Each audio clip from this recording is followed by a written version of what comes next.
Hello guys, welcome back to the channel. It's another day in the garage. I've got some new lighting today and hopefully this improves the quality of the videos in the garage.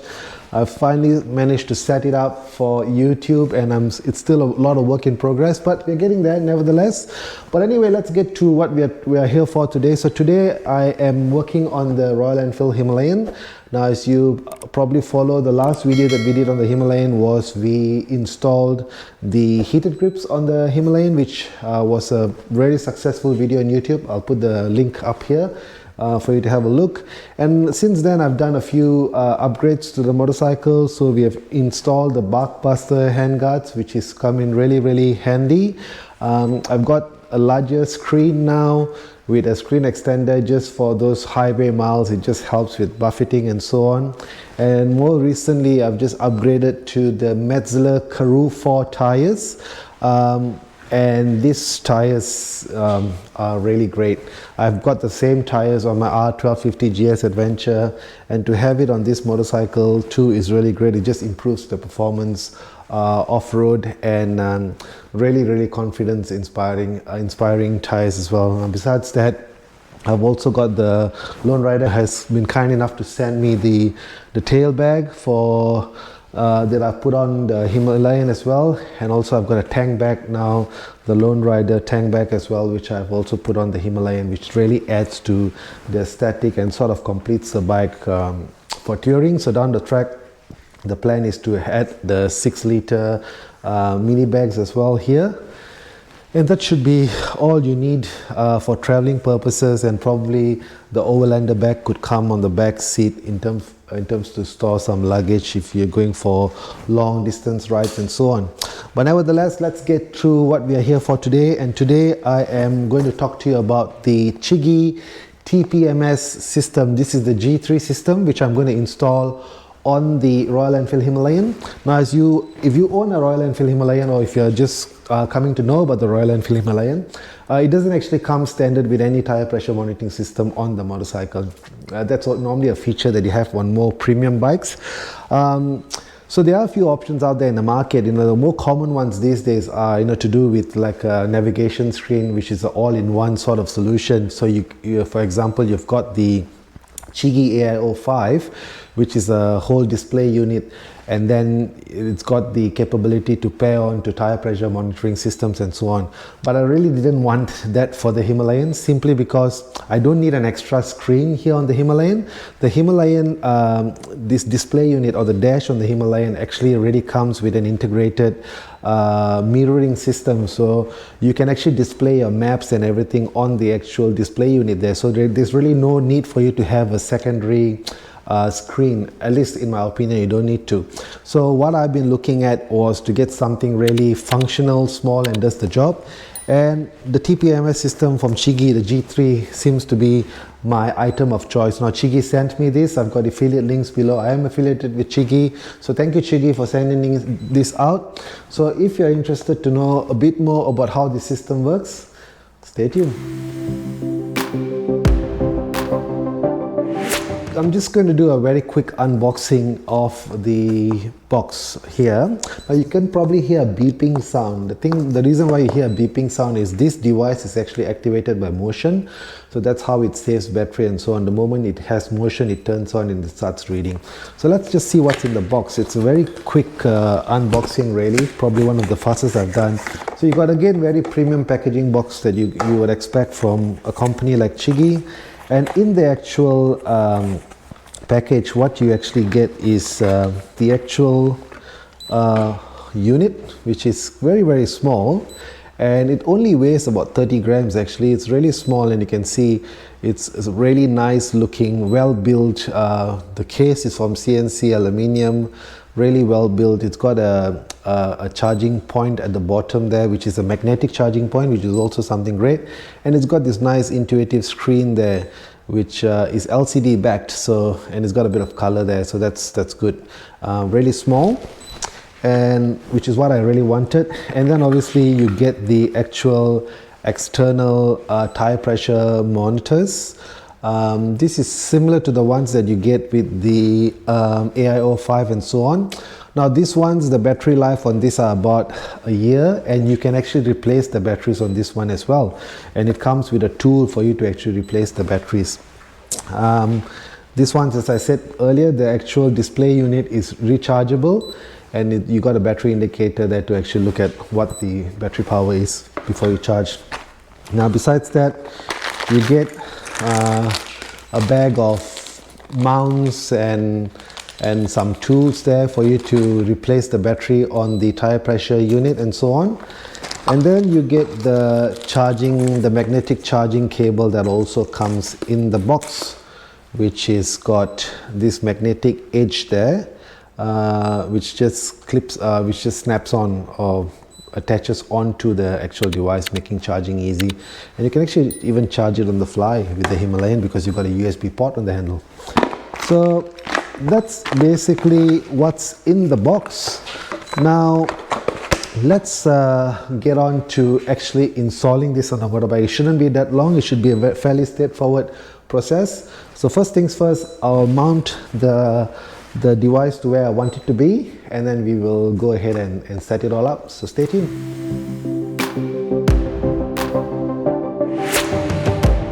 Okay, so let's look at how we install this. So in the package, this the actual sensor, the device here actually has got a mounting point at the back, and it comes with some of these clips here. So I'm going to use this clip, which basically just snaps into here like this.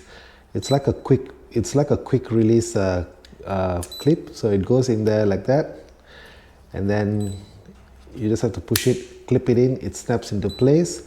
And then they come with one of these like a cable tie sort of a thing, and essentially all you do is you loop this through the underneath of this, and then you just mount it onto your handlebar or any other spot on the bike that you like. So what I'm going to do, I'm just going to mount it onto the handlebar.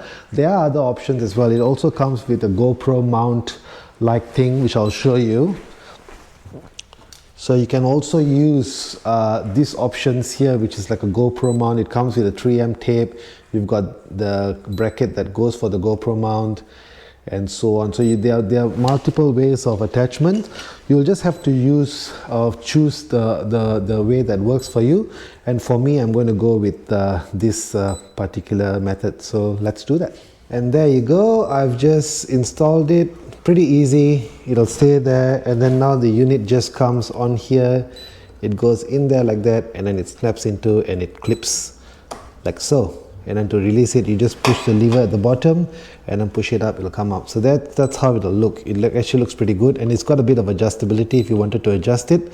But once it's there, it should stay, and you can tighten it to make sure it stays still, but it shouldn't really vibrate or anything like that. So now with that out of the way, let's get to the next part, which is let's start pairing the actual tire pressure sensors to the actual device. So installing the actual sensors are quite easy.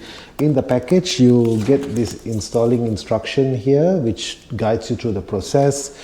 You get two of the sensors. One goes to the front, one goes to the back. You get two of these locking bolts, and then you get this little tool that comes with it. Now this end here with the hexagonals end is obviously for locking the bolt, and then you've got this funny threaded part here, which is what you use to actually undo the bottom of this cap. So you can actually undo the bottom of this cap here like so. You use it to turn it, and with that you can actually open this up, and that allows you to then change the battery on the actual sensor. And generally the battery lasts for about a year, and it's got this waterproof gasket there as well, so make sure that's intact and you clean it before you put it back in. And that's essentially all that there is to it. So we'll first, now what we'll do is obviously I'll tighten this up and make sure it's all watertight. But essentially what we're going to do now is we are just going to place this on the actual hub of the motorcycle, and then we take it from there. So first things first, we will put in these lock nuts in there. Let it go. Look, some people say that it may throw off the balancing of your motorcycle. I'm not too sure that is actually going to matter, but let's just do this. So put this in there like so. Just tighten this back up, just hand tight for now, and then later you can tighten the whole thing, right? And then you would repeat the same for the back side. Alright, so now let's do the pairing of the device to the tire pressure sensor. Now it's actually quite simple. The instruction manual is quite straightforward really. So if you look at the actual device here, on the right hand side there is a plus and a minus button.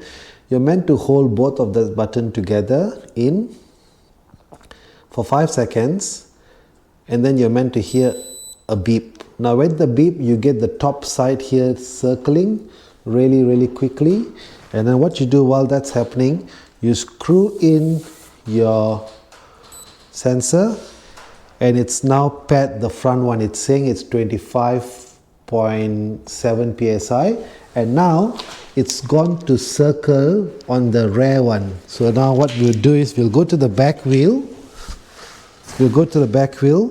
And then I will just screw that in as well, and then it's picked up the pressure on the rear wheel as well, and it's saying that the rear wheel pressure is now 38.4 psi. So that's it, as simple as that. So now this is now paired.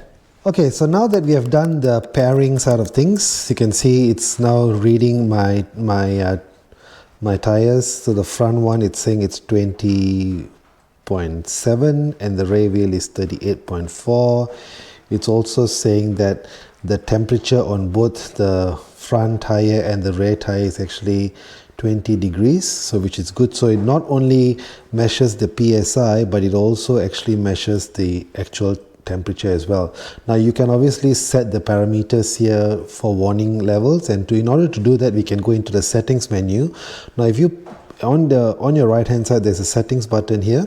If you press and hold the button for 2 seconds, you'll hear a long beep, and then you'll go into the front tire, and this one here you can see that the red icon is flashing. This is actually the high pressure level. So I've set it to 35.1. You can set it to any level that you want. So this is the over pressure sort of warning, and then if you press the button again, it'll cycle through the low pressure warning, which I have set to 15 psi for the front tire. And then when you hit the button again, this then goes to the high temperature level, so I've set it to 55 degrees. And then the low temperature level, which I've set to 3 degrees. Now you can change this. If you wanted to change that, all you do is you press the up and the down button here, so plus to 5 degrees. So maybe I'll leave it at 5 degrees for this one. And then you cycle through, you go to the rear tire. The high pressure warning is set at 45 psi at this stage. Low warning is set at 23 psi at this stage. And then again I've got the temperature warning at 55 degrees Celsius and the low temperature warning at 3 degrees Celsius. And then you can also change the unit of measure, so whether you want it to be in PSI or bar, depending on which part of the world you're at. In Australia we tend to use PSI more than bars. And then if you wanted to change from Celsius to Fahrenheit, that is also possible. So you just hit the plus button and that will cycle through to Fahrenheit, and you can come back to Celsius there. And then you're done. So if you press and hold the button, the settings button, it sort of just saves all the settings in there. And you can see now on the top right here, I've got the battery level. So the battery level is now full, so it doesn't need to be charged. But if I need to charge it down the track, just use that the magnetic cable that is provided, a USB-A to a 2-pin port here, and then you just charge it, and it charges really quickly. So that's the setting in a nutshell. So with that done, so you just put it in, so it goes from the top, slide it through, you hear the clip sound like so, and that's it, it's in. So there you go. Looks pretty neat, isn't it, with the actual bike? Really like the looks of it. Okay, so with these settings all set, and we have paired the sensors. Now, very important tool to keep in your toolbox is this. So make sure you keep this in your toolbox, under your seat, wherever it is, so that you have it handy with you. But before we actually wrap up, we want to make sure that you actually tighten this lock nut at the bottom of the sensor, just to make sure that the sensor doesn't fall off, probably worthwhile if you wanted to put a bit of Loctite around it as well, just the blue color one, the medium strength one, that will also hold that in place. But really useful thing to have, and easy enough to screw and unscrew when you want to go off-road, if you want to reduce the pressure, tire pressure and so on. But I think it's a handy bit of kit to have. And remember, keep this tool with you and monitor the battery status as well for the sensors, and if you need be, you can actually replace them quite easily.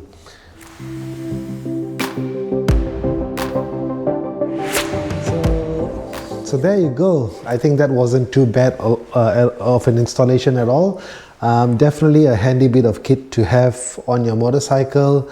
And I just like the way how it looks, how it just blends in with the bike. Really small, stealthy device there, and helps you monitor your tire pressures, which I think is quite crucial if you are, in my opinion at least, if you're, it gives you a bit of a idea if you have a flat and so on, and just gives you that early warning, which I think is really, really helpful to have. Plus it also gives you the temperature as well of your tires, which might be a good thing. Especially if you're riding in the cold, or if it's a really hot day, and some tires have got I suppose the limits of operations and so on, so it's good that you actually able to monitor that. Now a few things about the device as well. So I've just got the Chigee website here, and basically, as I said to you earlier, the device itself is rechargeable. They are priced at on the actual website, they are priced at 250 Australian dollars by the looks of it, and with that you get the actual device, you get the 2 tire pressure sensors as well, and you get free shipping. And again, I'm affiliated with them, so you've got some discount codes. So if you use my affiliate link, you'll get a 10% discount from your purchase. They have got a number of colors that you can choose from. They've got green, white, red, black. I went with the black one. It just fits well with the motorcycle. It offers real-time monitoring. It offers alerts as well. It's really good precision as well to the sensor. So it's about 0.2 psi difference is what they claim for it to be. And once you charge this actual device, it holds charge for up to 5 months. And the way it gets activated, there's no on and off button. It's actually activated by movement. So the moment you move the bike or you turn on the engine, it detects movement, and then it turns on automatically, and it starts monitoring the tire pressure and so on. Sometimes you may be required to run the bike a little bit for it to get an accurate reading of the PSI of the tires, remembering that with temperature the tire pressure can also change, and the accuracy of measurement is up to 0.01 bar, and the range is from 0 to 5 bar is the measurement range. Now whatever that converts to in terms of PSI. Again, really good packaging. The weight is about 30 grams, so not heavy at all, and the packaging is good, easy enough to install, and really there isn't really much to say from it. Now I haven't actually tested this out yet in terms of riding, but I know of a few people who have, and they can't fault it. So for the price, at the price point it's coming at, and for what it offers, I think it's a pretty good deal if you're wanting to get, to monitor your tire pressures and so on. So definitely something to look at. So I suppose that's it for today, guys. Thank you so much for staying with me throughout this video. I hope you found it helpful. Now again, if you are looking at getting some of these items, I've got my affiliate link below. Dynamotor stands, I've got them on my R1250 GS Adventure. Unfortunately, they haven't created one for the Himalayan yet, so hoping that they would create one soon. So thank you, Dynamotor, for supporting the channel. And again, if you looking at buying a Dynamotor stand, if you use my affiliate links, you get a 5% discount. And a big shout out to Lone Rider too for all the motorcycle gear that they have actually provided me. Now before we end, I've just got an announcement to make. So I'm really excited to actually let you guys know that I will be headed to the Himalayas. So I'm headed to the Himalayas in July this year, and I will be riding there for 11 days, covering up to the highest motorable road in the world. And I will be riding the Royal Enfield Himalayan 450 at this stage. It's my plan. So Lone Rider has been really kind to support me on that journey, and also to provide me the luggage solutions for the ride. So really grateful to Lone Rider. So I'm looking forward to that ride. And if you haven't subscribed, hit the subscribe button. Do give this video a like, because there will be a series of videos coming up on the Himalayan adventure, and I am stoked for it. So again, guys, thank you so much for all your support, for dropping comments and so on. And again, if you've got any questions, please drop a comment in the comment section below. Please give the video a big thumbs up. Do like, do share, do subscribe, and I'll see you in the next one. Cheers, guys. Bye bye.